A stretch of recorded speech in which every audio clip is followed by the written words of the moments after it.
Olá amigos, meu nome é Marcos Lima. Atendendo a muitos pedidos, hoje vamos falar sobre o Kung Fu estilo louva-a-Deus, um dos estilos mais famosos do norte da China.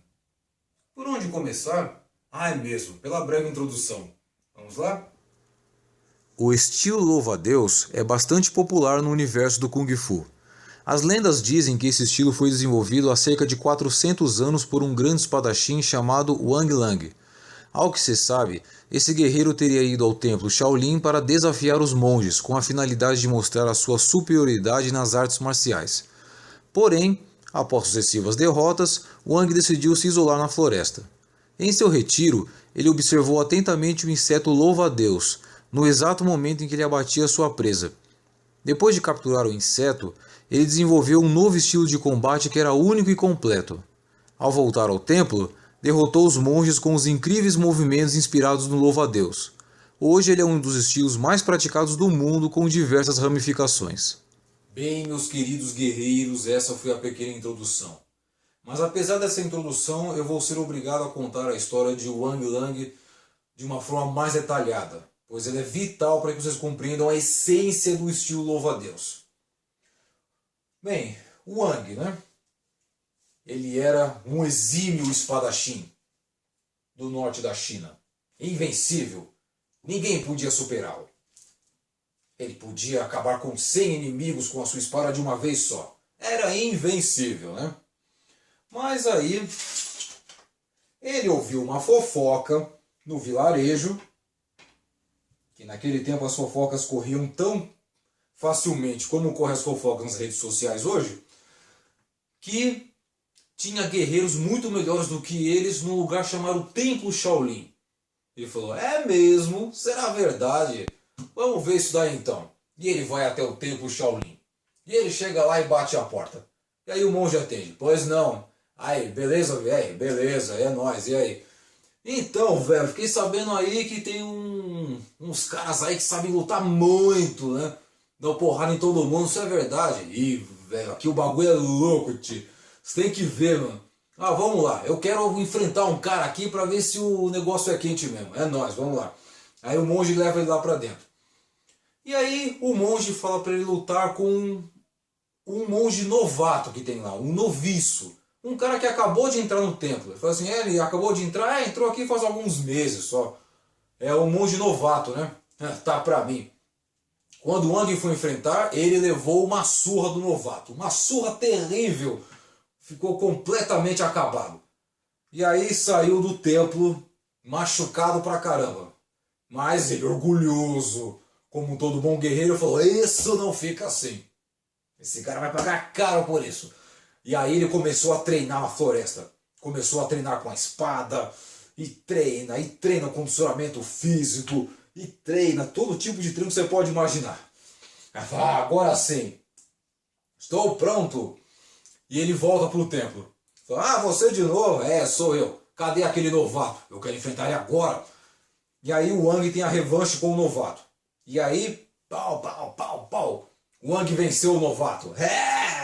Eu sou o cara. Pode mandar outro, manda outro. Aí mandaram um monge que tinha um pouco mais de tempo que o novato. Chega lá e o Wang, pau, pau, pau, e ganha. É nóis, tio. Manda mais, vamos que hoje eu tô que tô, hein? Aí resolveram mandar para enfrentar ele um monge de nível intermediário. Um monge ali mais ou menos faixa... pensando assim no jiu-jitsu, um faixa roxa, assim, né? Um intermediário. E foi uma luta difícil, cansativa, mas o Wang venceu de novo. Eu vou acabar com esse templo, aqui só tem frouxo, esses carecas não estão com nada. Aí de repente falou, bom, só tem mais um adversário agora, você quer enfrentar? Bora, pode mandar. E aí eles mandam o mestre do templo. Quando o Wang foi enfrentar o mestre, o Wang perdeu. As lendas dizem que o Wang não conseguiu nem ao menos tocar no mestre. Então, o Wang lá completamente acabado, corpo ferido, orgulho ferido, tudo ferido, tudo. Ele tá lá na floresta, chorando nas mágoas. Eu sou um fracasso, eu não estou com nada, aqueles carecas são invencíveis. O que eu faço? De repente ele ouve um barulho esquisito em cima da árvore, e ele presencia um dos maiores predadores que a natureza já concebeu. O louva-a-Deus. Ele vê o louva-a-Deus em uma árvore tentando capturar um outro inseto, tentando capturar uma presa.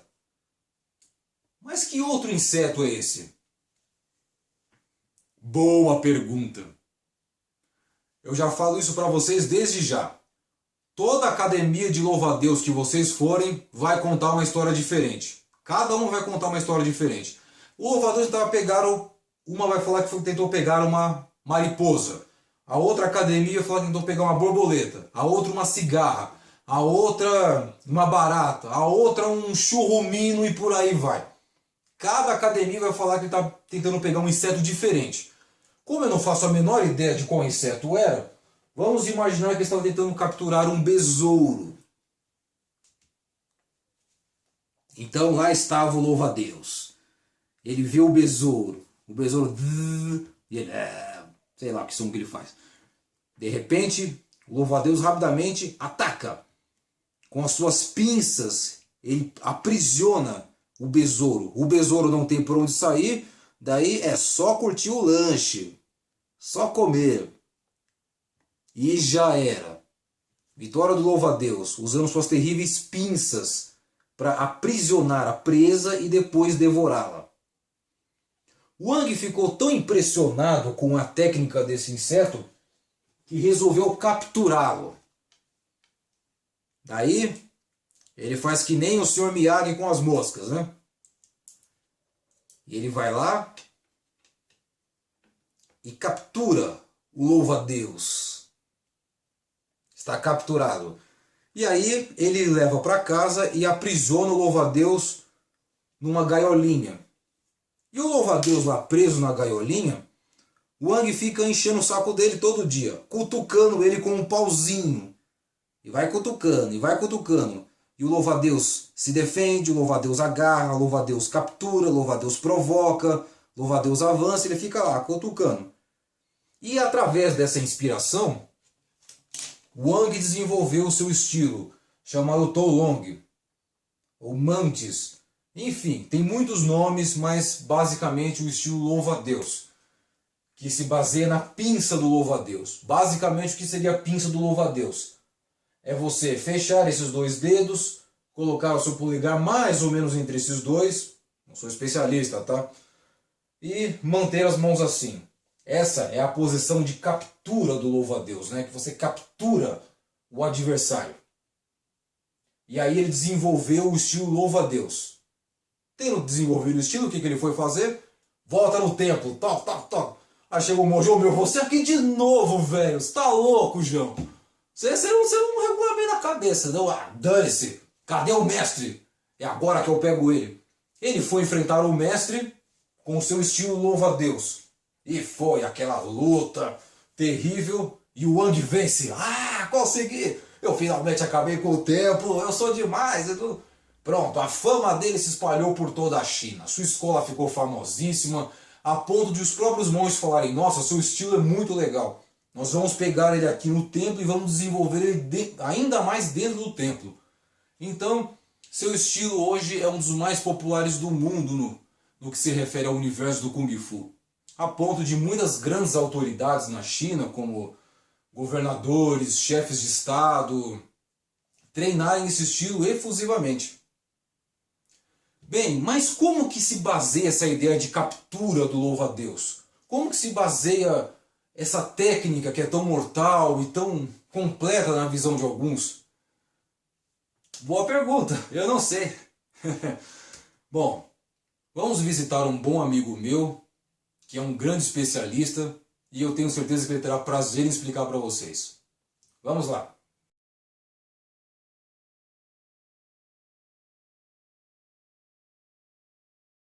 Bem, guerreiros, cheguei aqui na Escola Xizan com o meu xará, né, o professor Marco Antônio, do estilo louva-a-Deus. Ele vai explicar para nós os detalhes dessa técnica de captura do inseto louva-a-Deus. Marco, bem-vindo ao Caminho do Guerreiro. Bem-vindo você aqui. Obrigado por me receber. Então, Marco, é verdade então que tem dois louva-a-Deus, né? O louva-a-Deus 7 estrelas e o louva-a-Deus flor de ameixa. Isso. Na verdade existem mais do que só esses dois, né? Certo. Então você pode ter diversos nomes. Tem o louva-a-Deus flor de ameixa, 7 estrelas, portão secreto, 8 passos, 6 harmonias. Nossa, são muitas variações. Tem muitas variações. Mas o que acontece? Por que tem todos esses nomes diferenciados? Eu gosto de dar o exemplo da família do Tai Chi. O Tai Chi não tem a família Yan, a família Shen, a família Wu. Sim. É mais ou menos a mesma coisa. Tudo é louva-a-Deus. Então vem uma linha, vamos pedir para o pessoal imaginar um pouquinho uma linha de diversos mestres, professores ensinando louva-a-Deus. Até que chegou num cara que chama Lian Sheshan, que ele escreveu um livro, e que no livro, numa das formas chamada Lanjie, ele escreveu flor de ameixa. Ele chamou a flor de flor de ameixa. Então os professores dele, os professores que se formaram com ele, para homenagear o mestre deles, o mestre Lian, eles começaram a chamar o estilo de flor de ameixa. E esses professores, que eram dois famosos, que era o Jian Balong e o Song Zide, um deles, eles perceberam que o jeito deles fazerem o estilo era diferenciado. Então um começou a chamar de Tai Chi Mei Hua Tanan Chuan, ou louva-a-Deus, flor de ameixa, Tai Chi. Sem relação direta com o Tai Chi Chuan, que a gente conhece. Entendi. O outro resolveu manter o Mei Hua, o flor de ameixa. Enquanto isso, uma geração depois, um professor que não tinha, pelo menos até que a gente saiba, ligação com o Shifu Liang, ele começou a ensinar louva-a-Deus, e ele ficou maravilhado com o templo no norte da China, né, que era lá em Shandong, chamado o Templo das 7 Estrelas. Então ele resolveu chamar a linhagem dele de 7 Estrelas. Então todos os professores que vieram depois dele chamaram 7 Estrelas e ficaram conhecidos por isso. Então a grande diferença, na verdade, é a visão de Kung, a visão do estilo de cada mestre. Então quando a gente fala flor de ameixa, 7 estrelas, portão secreto, 8 passos, a gente está falando de uma visão de louva-a-Deus. Mas na teoria, no âmago dele, é tudo mesmo. Entendi. Um ensinamento, mas várias formas de se ver a mesma coisa. Isso. Várias ramificações de uma mesma árvore. Sim, perfeito. Interessante, bacana. E a ideia das pinças do louva-a-Deus? É a captura antes de abater a presa? Existe um ditado famoso chinês, onde ele fala que o louva-a-Deus cercava a cigarra enquanto o pardal se preparava para atacar. O que significa? O louva-a-Deus, enquanto ele está tão focado em atacar a cigarra, você não está vendo os perigos que estão ocultos atrás de você. Então, no livro mais antigo que a gente conhece de louva-a-Deus, que na verdade não é louva-a-Deus, mas foi o primeiro registro de louva-a-Deus, que data lá por 1700 e pouco, existe uma passagem que diz que o Wan Lan aprendeu o louva-a-Deus através da observação do inseto. Então eles juntaram essa passagem com a lenda, com a história, com a fábula, né, do louva-a-Deus e do pardal e da cigarra. Então eles formularam aí juntaram com a técnica em si da pinça dupla para falar que o louva-a-Deus captura a cigarra. Então você vai ver em muitos lugares que vai chamar esse movimento como louva-a-Deus captura a cigarra, que é o sentido de você segurar a cigarra e capturar para você. Certo. Tá? Mas o movimento em si dele, ele é de capturar o adversário. Lógico, nos primeiros manuscritos que a gente tem, né, que chama Chuanpu, que são listas do punho, eles chamam isso de louva-a-Deus ergue as 2 garras.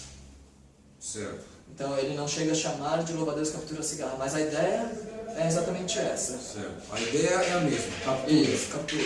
Vamos aproveitar então que a gente já falou desse mesmo movimento e explicar por que ele é tão importante para o louva-a-Deus e por que todas as famílias, de uma forma ou de outra, acabam utilizando essa técnica. Então quando a gente fala da louva-a-Deus captura a cigarra, tá? Ou o louva-a-Deus ergue as duas pinças, ou simplesmente o movimento do louva-a-Deus, como todo mundo conhece. Primeira coisa a entender que não é uma posição de luta. Quando a pessoa vai lutar, esqueçam filmes, esqueçam qualquer outra coisa relacionada a isso. Ah, ótimo. Bom ponto esse daí. O louva-a-Deus, um lutador ele não luta dessa forma. Não luta, então. Não. Até porque, imagina se o cara ficasse desse jeito, o cara dá um chute, quebra os dedos. Vai do quebrar o cara. dedo, muito provavelmente. Ah, entendi. Mas ninguém é tão bom o suficiente pra... Sim. Nada daquela coisa do filme, então. Porque um diadezinho aqui que você dá aqui no dedo, você vai quebrar ele. Seja ele nessa posição, ou seja nessa posição aqui que vai acabar forçando demais aqui o dedo. Entendi. Então, essa é uma posição esse é um gesto, nós chamamos aqui na Shijian de gesto técnico. Gesto O técnico. que é um gesto técnico? Você treina a coreografia para entender os conceitos que vão permear o treino na hora do combate. Ah, que legal. Então, por exemplo, esse gesto técnico de você segurar e puxar, na hora da luta você vai segurar a pessoa e puxar na sua direção. Que teoria que isso indica no louva-a-Deus? O que a gente chama de Ko-Lo-Tsai. Ko-Lo-Tsai são palavras em chinês que diz enganchar, segurar e arrancar. Certo. Tá? São talvez os 3 princípios mais importantes do estilo. Todo lugar que você vai, você sempre vai ouvir. Os 3 primeiros são quais? Ko-Lo-Tsai. Todo mundo hoje conhece. Todo praticante deve conhecer Esses princípios. esses 3. Então, como que ele se produz aqui na pinça, né, que a gente chama? O primeiro momento, enganchar, é um momento passivo. O que é um momento passivo? Você não vai atrás do adversário para enganchar o mesmo. Então, o ataque vem até você e você utiliza o movimento de enganchar o ataque dele. Então não é um movimento de iniciativa. Eu não vou atrás do braço. Eu espero o ataque. Isso. Esperar é um pouco complicado, né? Porque se você, numa luta mesmo, se você esperar, você vai dar um soco na cara. Então você tem que criar algumas outras condições para que o gancho possa funcionar. Criar uma oportunidade no meio do combate. Isso. Como que o louva-a-Deus trabalha isso? O que a gente chama de tocar ou...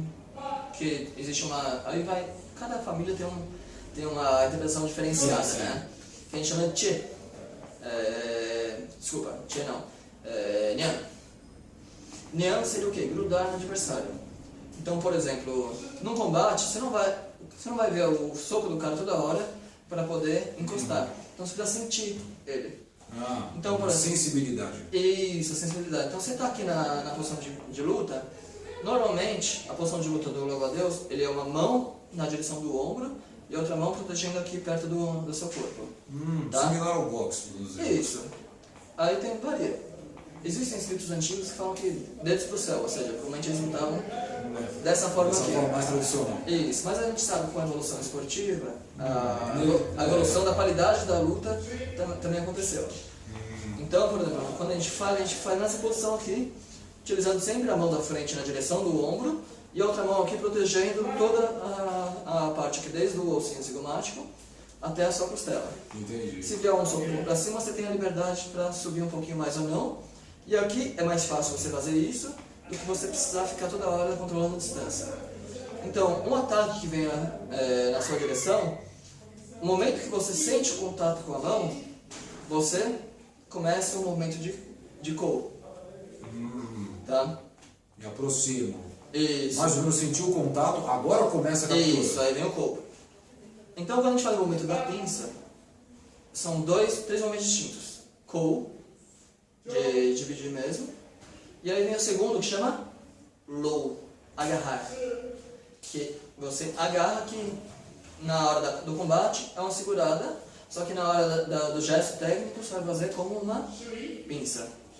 O que é Lo? Lo é como se você tivesse se segurar alguma coisa. Mas não é simplesmente segurar, tipo, tá passando e segurou. É como se tivesse caído alguma coisa no chão, você vai lá e pega rápido. Então é esse momento de capturar rapidamente algo. Fazendo a ligação com a lenda do Oran, do louva-a-Deus capturando a cigarra, é como o louva-a-Deus, ele está preparado e vai lá e pega a cigarra rapidamente para puxar para ele. E no que a gente tinha aquela terceira parte, que é o Tsai. Tsai é arrancar. O arrancar, que isso aí já foi passado para mim pelo meu mestre Liu Kai, né? não é só você arrancar de qualquer jeito. É como se tivesse uma fruta, que você pegasse a fruta e arrancasse do pomar. Imagina você vai pegar uma maçã, você faz esse movimento aqui. Então você desconecta a maçã da árvore. E aí, esse momento você segurou, fez um gancho, segurou e arrancou a pessoa normalmente da base dela. Normalmente, o Kolotsai vai ser precedido por um golpe. O louva-a-Deus é extremamente pragmático em relação a isso. Segurou, bate. Derrubou, bate. Fez chave, bate. Então, no Pampu é bem famoso, né? Esse movimento aqui e bateu. Sim, por quê? Você enganchou, segurou, arrancou e socou. Tá? Interessante. Então esse é o princípio de aprisionar a presa. Isso, para depois atacar. E o moderno, quando a gente vê esse movimento aqui, isso aqui é uma teoria, tá? Não tem como falar que é verdade e como não é. Mas esse movimento não faz muito sentido tradicionalmente. Por quê? Primeiro você está gastando energia. Se você já segurou, por que você está segurando? Se você já segurou a pessoa, porque o jiao, ou a pinça, é sempre a última coisa. Lembra? Kou, lo, tsai. Lo, tsai. Isso, então é a última coisa que é a segurada, que é a pinça. Certo. Porque se você segurou, você vai ficar rodando com a pessoa. Não tem, tradicionalmente assim é muito difícil. Mas como teve a estética moderna, que surgiu com o Bucha moderno, começou esse movimento e muitos mestres tradicionais acabaram imitando. Então você pode encontrar vídeos de formas tradicionais que no final a pessoa vai lá e faz o movimento. Aí onde vai a minha teoria? Esse movimento de fazer esse pêndulo, ele tem uma relação direta com o sai. Tanto que quando você faz, normalmente aqui na família, quando a gente faz essa puxada, você trava e parou, você não faz mais nada. Mas no moderno, como eles queriam uma coisa redonda, bonita, que é aquela estética do Chanchuan, né? De plasticidade. Isso, plasticidade. Então, em vez de fazer só isso aqui, por que não fazer um movimento circular? Você já está fazendo circular, por que não fazer um movimento grande circular? Sim, na verdade. Entra com alguns conceitos de moderno, né? Que a plasticidade é mais importante do que a marcialidade, né? Infelizmente o Kung Fu está assim atualmente, né? Muita importância para a plasticidade e pouco para a eficiência. Então a eficiência mesmo, depois dos 3 movimentos, é já partir para o ataque. Isso, não ficar... ou puxou e fez uma queda, ou uma batida, ou seguir, às vezes, com a perseguição, como no caso do Pampu, né? Que é talvez a forma mais famosa do louva-a-Deus. Você puxa e entra numa perseguição contra o adversário para acertar um ataque. Mas aí entra naquela questão que é um pouquinho mais filosófica e pessoal de cada um, né? Você treina para quê? Essa sempre vai ser a grande pergunta. Se você gosta de velocidade, não tem nada de errado com relação a isso. Porém, é importante separar um movimento que é plástico e um movimento que é marcial. Você pode fazer isso. Se você quiser fazer, não tem problema. Contanto que você sabe diferenciar os dois.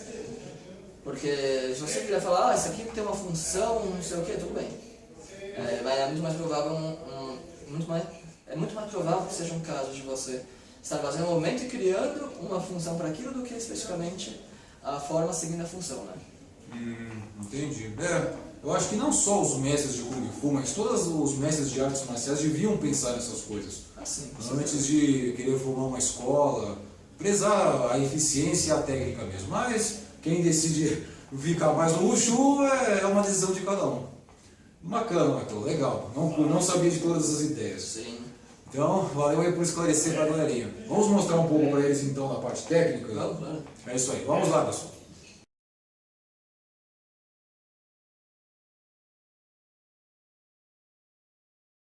Ok, pessoal. Agora o professor Marco vai mostrar para vocês uma das formas do estilo louva-a-Deus. Qual é o nome dessa forma, professor? Essa forma se chama Pampu, talvez seja uma das formas mais clássicas do estilo louva-a-Deus.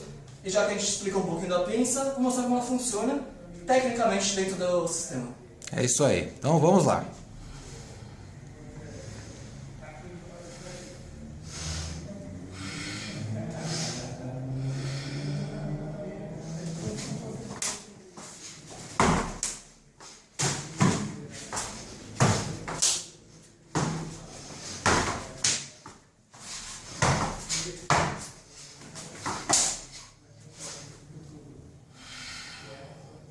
É isso aí, pessoal. Essa é uma das formas básicas. Agora vamos para a parte prática.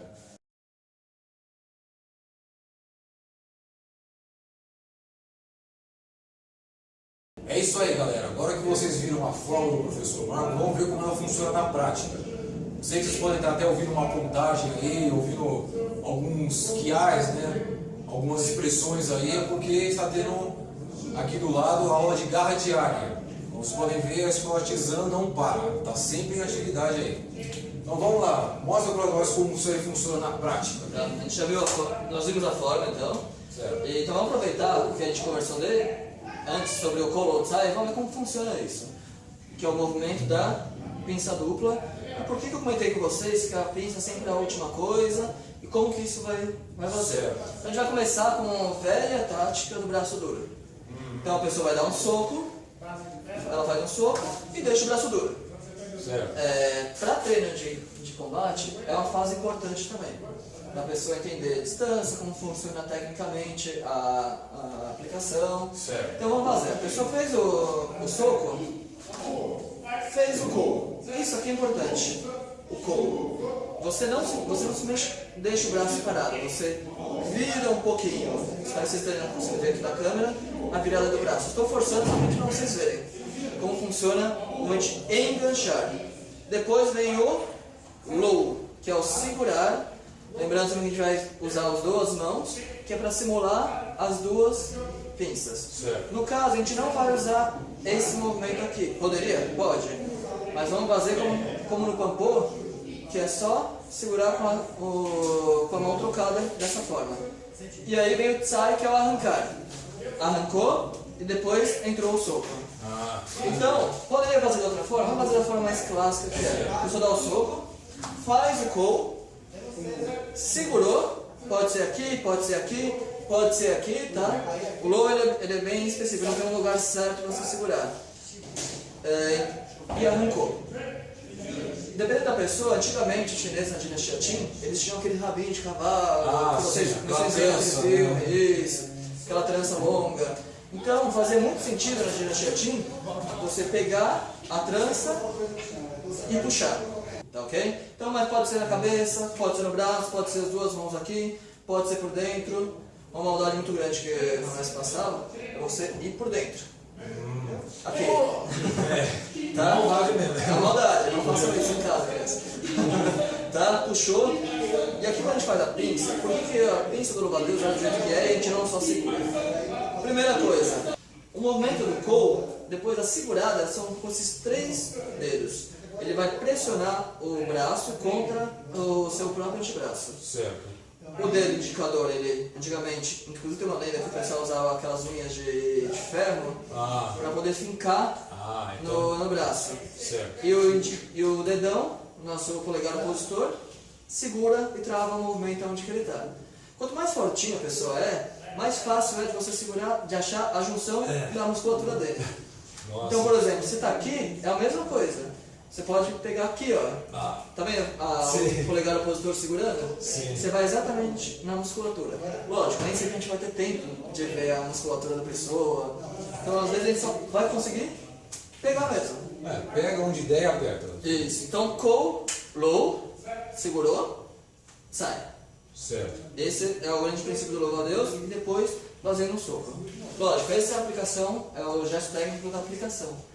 No combate, a pessoa não vai ficar... Não vai fazer um movimento de braço duro, né? A pessoa vai estar aqui, vai fazer o soco e voltar, acabou. Certo. Então, como que a gente simula isso pro aluno, para qualquer estudante? Lembra daquela guarda de sempre na direção do ombro do adversário. Então, na hora que vier o soco, você vai sentir aqui... Então, vocês vamos fazer em câmera lenta, tá? O modo mais fácil. Vocês vão sentir o toque dele e quando ele voltar, vocês vão sentir também a mesma coisa. Então, pode ser que não seja da primeira, pode ser que não seja da segunda. Então, você vai fazer diversos socos. Isso, só pra gente aprender aqui, pegar o ritmo da pessoa. E aqui, segura ela. Boa captura. Isso, por quê? Primeiro que eu peguei o seu ritmo. Certo. Então, eu sei como você vai fazer o soco. Certo. Lógico que isso é um exercício. Então, a gente vai usar aqui como sensibilidade para poder pegar. Em câmera lenta, na hora que ele dá o soco, eu já sei onde ele está e parto para cima dele. Novamente, isso não é luta, isso é treino de combate. Na luta, enquanto você está aqui, às vezes você está preparado, o cara está socando. Na próxima pega, aí vem o chute. Então é um treino de combate. A pessoa vai fazer um movimento pré-determinado, só que numa velocidade de combate. Não precisa nem acertar a pessoa especificamente. Se estiver usando capacete, pode fazer. Então fez rápido e atacou. É só isso. Então, são essas as etapas que você vai sair, que você vem desse movimento aqui, para na hora da luta você fazer isso aqui. Existe, eu falo para vocês que o Kou não é um movimento é um movimento passivo. Porém, ele pode ser aplicado como uma atividade, como mais ativo. Como que isso funciona? Em vez de eu esperar a pessoa dar o soco, que é sempre mais arriscado, porque dependendo do soco da pessoa vai te acertar. É melhor você agir em vez de reagir contra o ataque da pessoa. Então ela está aqui. Você testou aqui o momento da pessoa. Se você vai reparar, toda vez que você vai encostar, normalmente isso aqui é o que a gente chama da finta, né? Você pegou a distância. Quando você pegou a distância dele, ele continuou na guarda, você pegou a distância. Você ataca ele. Você usa o movimento passivo, mas você faz como se fosse proativo. Você aqui continua sendo passivo, tá vendo? Você não está indo atrás, puxando ele para você ou atacando, você está só enganchando, Kou. Mas o Low e Tsai, ele volta a ser um movimento ainda mais agressivo do que simplesmente se você ficar testando aqui o soco da pessoa. Por que foi criada desenvolvida também essa variação?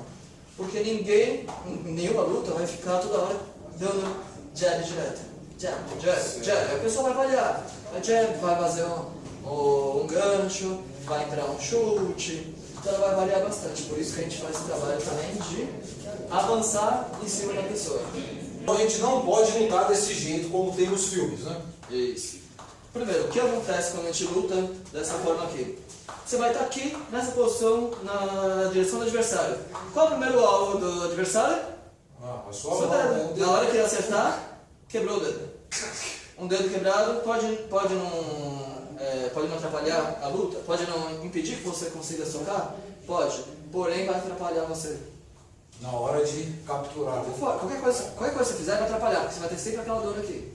Lembrando que a gente está falando de um dedo, mas pode ser os outros dedos que podem quebrar. Se você pressionar um soco forte mesmo, não é só esse dedo que vai não. Os outros também vão na direção e podem até machucar o seu punho. Então, classicamente, se falava em lutar com os dedos voltados para o céu, que era dessa forma aqui. Então, hoje, com a evolução do combate, principalmente combate esportivo, dificilmente você vai ficar aqui. Não sei que seja muito bom. Senão você fecha a mão e fica aqui na guarda. Então, mesmo que ele socar aqui, você está fechado, está protegido. Aqui, dedinho, vai quebrar. Quebrou. Quando ele faz o soco, se você quer fazer o trabalho de Kou ou Tsai, você precisa primeiro abrir, ter contato, abrir a mão, segurar de novo, para depois fazer o restante. Enquanto aqui, mesmo sem contato, você já consegue ir direto para segurar. Você não precisa abrir e fechar. Tá ok, gente? Uma das coisas que eu gosto muito do Louva-a-Deus é o fato dele ser perfeito, tanto para as pessoas que querem ele mais simples, quanto para as pessoas que querem se aprofundar em questão cultural, ideológica e teórica. Então, por exemplo, se você quer um Louva-a-Deus mais simples, um treino mais simples, você não quer nem lutar, ele é um excelente exercício. Você vai ter, normalmente dentro das formas, você vai trabalhar todas as suas capacidades físicas. Chute, soco, queda, rasteira, fazer a rasteira, senão você vai fortalecer toda a sua musculatura. Porque trabalhar para a luta, ele também é um excelente estilo para trabalhar para a luta. Você nem sabe por que você está fazendo aquilo. É interessante saber, mas você precisa saber. Ele já vai te fornecer todas as ferramentas para você ser um bom lutador. Agora, se você quer entender também a cultura chinesa, toda a sua amplitude, você pode estudar mais a teoria do estilo. Você vai entender, por exemplo, que o estilo ele tem uma complexidade tamanha que chega até a cosmologia chinesa. Ele foi montado, teoricamente, para bater com a cosmologia chinesa. Mas aí é um assunto longo pra caramba, é melhor a gente nem entrar nisso agora. Estou exemplificando para você que ele tem uma variação desde o simples até o extremamente complexo dentro do próprio estilo, e você pode escolher fazer o que você quiser. Você não precisa ficar no simples, você não precisa ficar no mais complexo, você pode escolher o meio termo. Então, eu falei para vocês três teorias: Kouro Tsai, né, que é a pinça. Falei sobre um pouquinho da teoria de contato, de Liang, usando dentro da família. E agora eu vou explicar para você um pouco por que uma das coisas bem legais do louva-a-Deus é que ele diferencia a técnica da teoria. Ou você pode juntar os dois, você não pode, você pode separar, você pode fazer o que você quiser. Então, por exemplo, a gente vai fazer a teoria do Pan. O Pan, como ele funciona como uma técnica e como teoria. Tá? Então, por exemplo, se ele vai fazer o golpe, faz um golpe no soco. Eu defendi aqui. Isso aqui, tranquilo, uma forma básica. No louva-a-Deus ele vai ensinar você um pouquinho a entrar no adversário. Então você gruda o quadril com a pessoa aqui. Essa desequilibrada chama Pan. Então, você não precisa especificamente, o Pan não é só fazer o golpe, fazer isso. Porém, tecnicamente, você entra na teoria, desequilibra. Ah, então esse não é o golpe, é uma armadilha. Esse é um golpe, Pan. Sim. Agora, como conceito, Pan dentro do louva-a-Deus, ele é o desequilíbrio da pessoa, porque o Pan ele não significa só esmagar, mas também demolir. Então, o que eu estou demolindo aqui na verdade? A sua base. Certo. Eu vou demolir a sua base. Tá ok? Existem outros conceitos também, como o Jiao. O Jiao não é só a pinça. O Jiao também pode ser você ser ardiloso. Apesar do estilo louva-a-Deus ter sido criado alegadamente por fora da lei, e ter sido desenvolvido dentro de caravanas, segurança de caravanas, o ser ardiloso não significa que você seja fora da lei ou seja ruim, mas sim que você vai você vai enganar seu adversário. Então, por exemplo, você fez um soco, você defendeu, entrou com um Pan, como a gente já explicou, fica mais fácil da gente ver isso aqui. Mas esse não é o meu ataque mesmo. O meu ataque, ele está aqui embaixo, na virilha. Você ataca, entrou na virilha. Lógico, esportivamente, na hora que você fez a defesa e entrou, você não vai entrar aqui porque é proibido por regras. A não ser que fosse o antigo vale tudo, mas como a gente não está mais nessa época, então você entra e atacou aqui.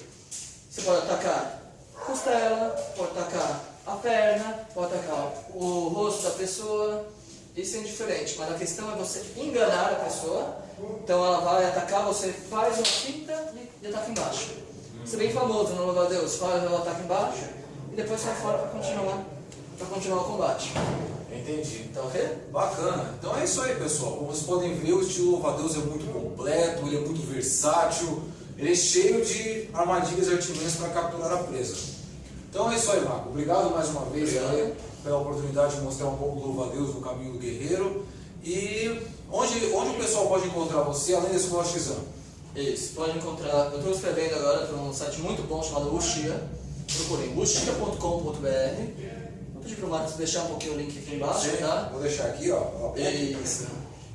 Também no meu canal do YouTube também vai ter o link aqui embaixo, senão a gente vai se encontrar de novo, não, tô brincando. Não, vou colocar isso logo.